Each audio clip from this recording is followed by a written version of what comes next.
Chapter 980, Choice of Parasitic Target. After some placating, Aaron Ceres and Wilma Gladys finally managed to calm down the baby. Phew, the thin and tall Aaron heaved a sigh of relief and got up. Nudging his gold-rimmed glasses, he nodded at his guest with an apologetic look. After organizing his words for a few seconds, he said, "Sorry about that. Children are often like this." "Indeed," Klein smiled in reply, indicating that he didn't mind it one bit. Following that, he changed the topic of conversation and continued sharing his experiences in East and West Balam. During this process, he made use of his Beyonder powers once more, making everyone in the activity room fall under the effects of an illusion. Then, he picked up the ice cream which he hadn't finished, changed the spoon, and got up with a smile. Walking to the pram, he asked gently, "Will, do you want some?" Without waiting for the chubby fellow wrapped in silver silk to reply, he said with a gentle tone, "You're born now and should be able to fold a paper crane. This way, I don't have to visit often. You should know how suspicious it is." Will Ossipton Ceres glared at him without giving him a reply. Klein didn't flinch as he took out a piece of high-quality paper and placed it in the pram. Then he bent down, scooping out some ice cream. "A price is always exacted for what fate bestows, isn't it?" Klein chuckled as he swished the spoon in his hand.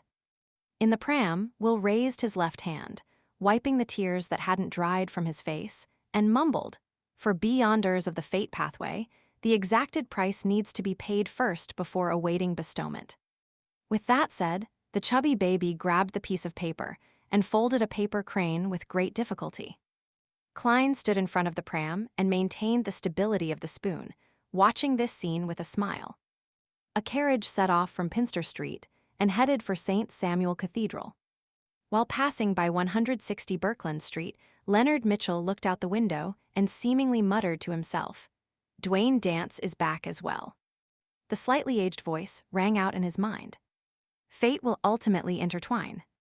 Old man, you're becoming more of a charlatan after you woke up." Leonard couldn't help but mock. Pallas Zoroast chuckled without a reply. After coming to St. Samuel Cathedral, Leonard entered the study of Backland's Archbishop, St. Anthony, under a priest's lead. Anthony Stevenson was wearing a black robe with red hues.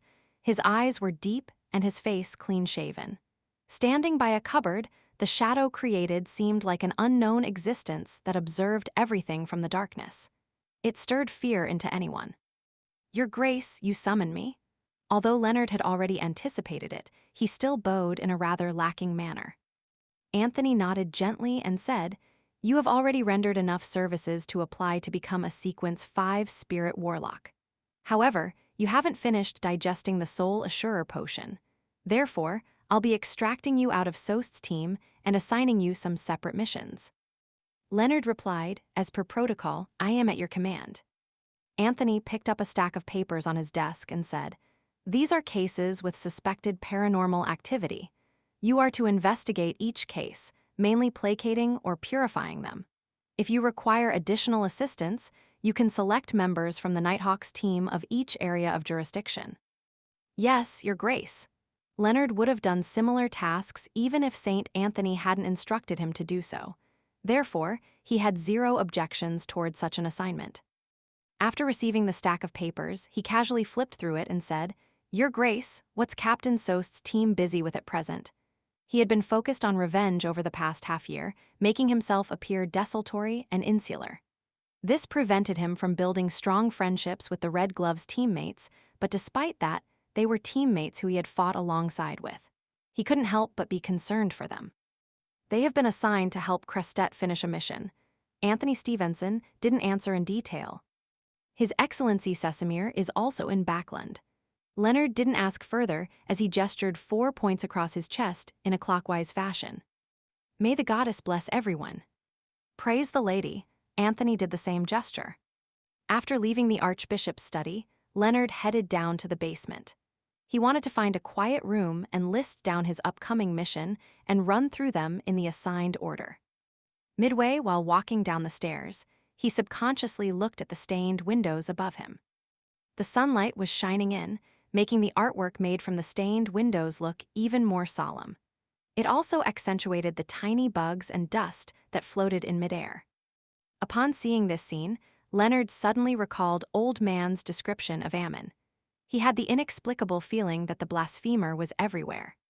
He trembled inwardly as a thought came to him. He quickly asked with a suppressed voice, "Old man, I have a question." "What is it?" Palizorost asked slowly. Leonard asked with a suppressed voice, "Back then, why didn't you parasitize a bug? They're smaller and more concealed. You can easily hide in cathedrals without being worried that Ammon would discover you." How long can a bug live? Continuously switching parasitic targets is extremely burdensome on the body. This way, not only will recovery not be possible by parasitizing it, but it will even worsen one's condition and shorten one's lifespan, Pallas Zoroast harumphed and said. Leonard was somewhat enlightened as he pressed, "What about other creatures? Those that live relatively longer lives and can enter a cathedral without being noticed." Pallas Zoroast immediately chortled before saying, "From the looks of it, you haven't kept what I've said to heart. This will only serve to make you suffer in the future.